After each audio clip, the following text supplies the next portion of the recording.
Hey, Brian from SnakeBytes here. You guys interested in keeping corn snakes as pets? Or maybe breeding them as a hobby? Well, this episode's all about the corn snake. You're watching SnakeBytes.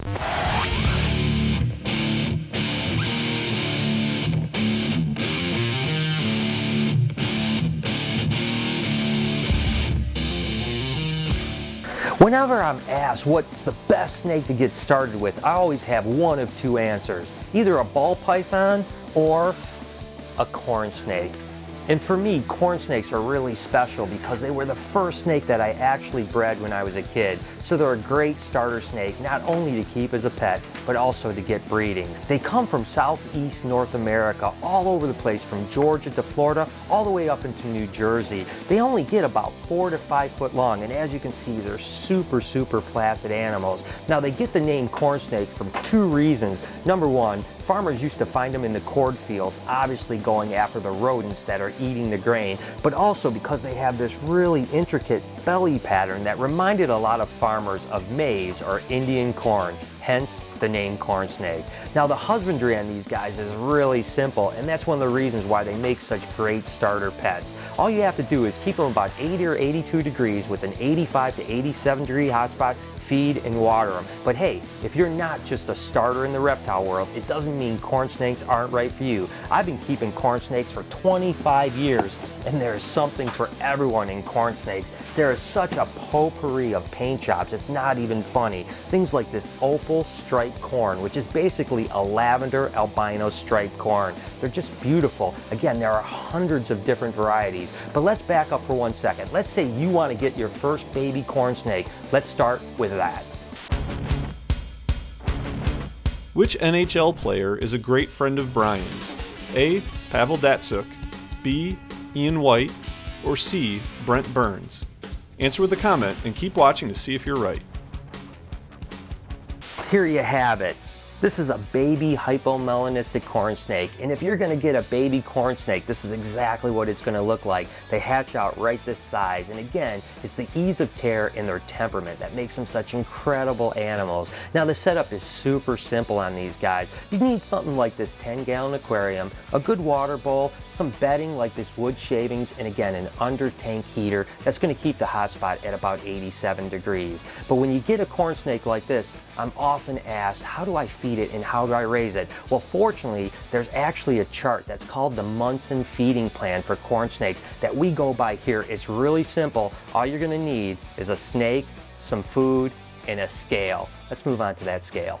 This is a common digital scale that you can find at any office supply store for about 20 to 30 bucks, and it's going to be really vital to have a good gram scale if you're trying to use the feeding chart that we use when we're raising our baby snakes. Now, all you have to do is weigh your snake to start with.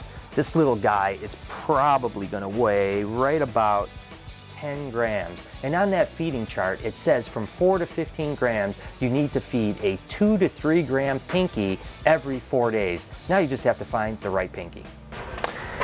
After you thaw your 2 gram pinky in warm water for probably about 10 minutes or so, you're pretty much ready to feed. All you're going to want to do is just kind of dry it off so that the bedding doesn't get stuck all over it. Now, you can feed it one of two ways. You can actually leave it in the cage overnight, and most of the time they're going to just eat it that way, or you can have some tweezers or forceps and just hand it to them, which is always kind of fun.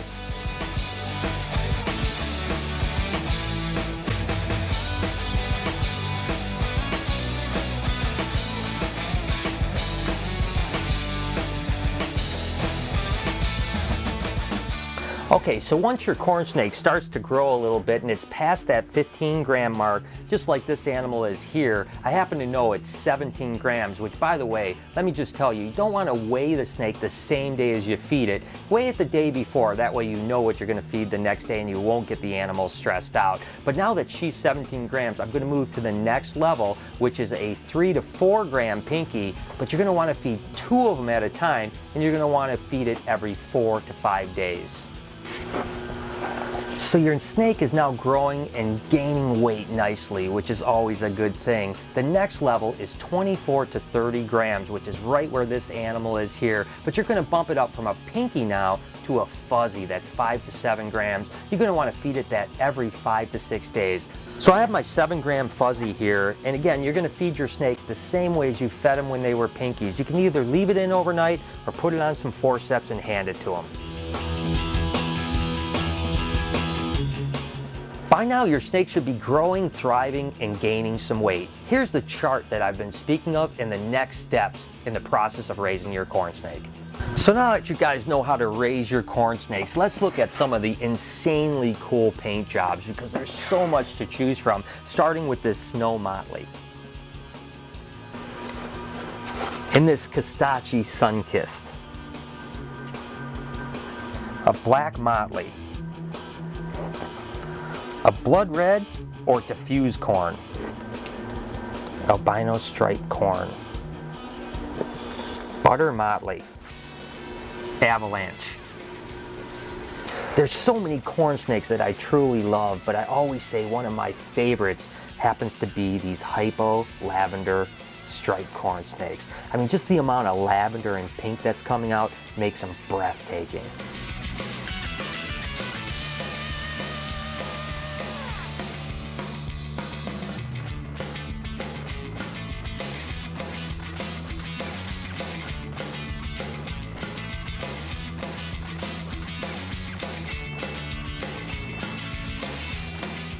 Tessera corns are really interesting because they're really the first dominant or co-dominant mutation in corn snakes, and as you can see, they're just really beautiful. They've got that really clean, bold stripe that goes down their back and that really patternless belly with the really cool side patterns. And this is a normal Tessera, but this is an albino, which is super, super cool too. I mean, just look how incredible that pattern is when it comes into the albino. But probably my favorite so far happens to be these aneurystic Tesseras, because man, they're just so incredible.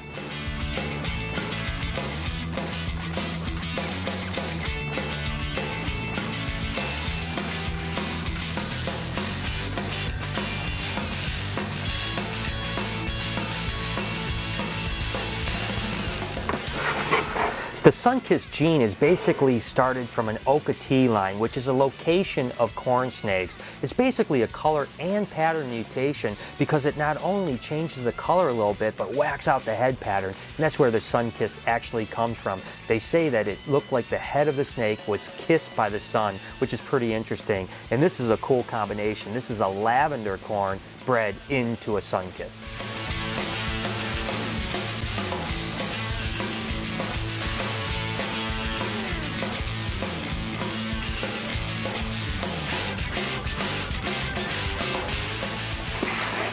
You guys know that I'm not going to talk about corn snakes and not show off my scaleless corns. I know some scaleless animals seem to be a little controversial, but I can't help it. I just love them to death. And this one has a really cool pattern. It's kind of a motley animal, and I just love the scaleless corn stuff. Of course, I can't end a corn snake show without mentioning a normal corn snake. As you guys can see, there's a potpourri of colors, and we probably only showed you about 15 or 20% of the corn snakes that we work with, let alone all the other people out there. I tell you what, corn snakes are amazing animals, great pets, and super fun to breed. You certainly should be able to find anything that you may want in a snake in a corn snake. Hey Jamie, what are you doing for lunch, man? Dude, I don't know, but I'm starving, bro. I'm thinking about getting some White Castle. Somebody say White Castle? Yeah, dude. Jamie here thinks he can eat more than I can. I don't think. I know, mother. You don't know shit, dude. Come on. Pound back some White Castles right about now. Are you guys seriously standing here arguing about lunch? Yeah, Shrek over here thinks because he's bigger than us, he can eat all the White Castles in the world. Okay, I can. all right, fine. Well then let's prove it. Stop being little babies and we'll go and get some White Castles and you'll see who can eat more. I'll give you 10 minutes. Whoever eats the most gets a half day off work paid. Half day Let's off do it. work? Yeah. I'm in. I'm in. Fine.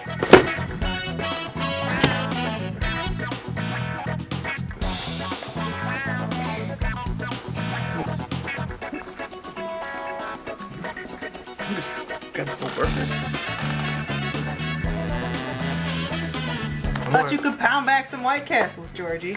I'm only 155 pounds. You should throw up, dude. Not even 10 in, and here comes the excuses. Throwing up's a DQ, right? Yes, if you throw up, you're done. I'm done. Okay. Count me out. Throwing in the towel. And Georgie is out.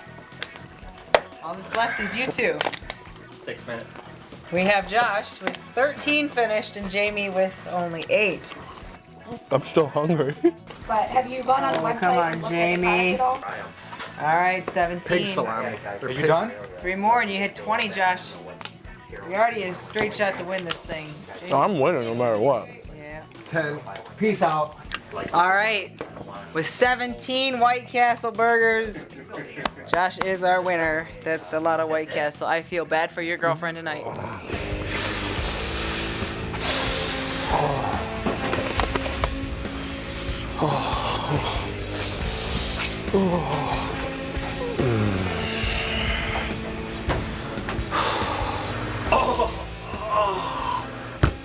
What? Get out, I gotta go, come on. You don't want to be in here, man. I am not feeling good, let me in. Well, you're gonna have to wait. This is gonna be a 2-rounder. No, dude, I gotta go. I'm coming in. Dude, what the heck? Oh, it stinks it. What are you doing? Get the fuck up.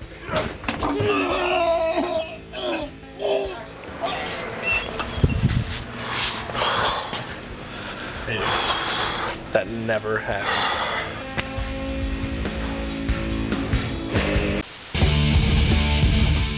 All right, the guys around here are disgusting. They're constantly trying to one-up each other by trying to see who will eat the nastiest stuff, daring them to do this and that, and I just stay out of it because I don't like puking. I want to know, what is the grossest thing you've ever eaten? Leave a comment below and let us know. So there it is. I hope you guys enjoyed the show. Corn snakes are really where I started and are incredible animals. If you guys ever want to follow any of my animal adventures, make sure to hit me up over on Facebook and Twitter at SnakeBytesTV. Until next week, you've been watching Snake Bites.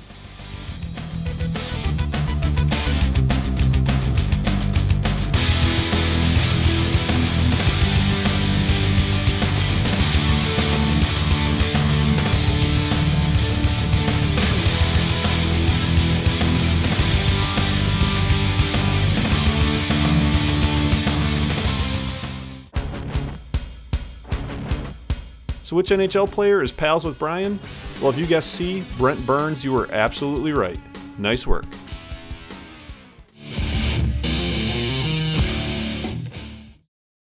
Well, there's not a lot of animals left, being that it's the last day the shop is open, but this African spur thigh certainly caught my eyes. You guys know I keep some of these back at the shop and I absolutely love them. They're the 3rd largest tortoise in the world, getting up to 200 pounds and living over 100 years.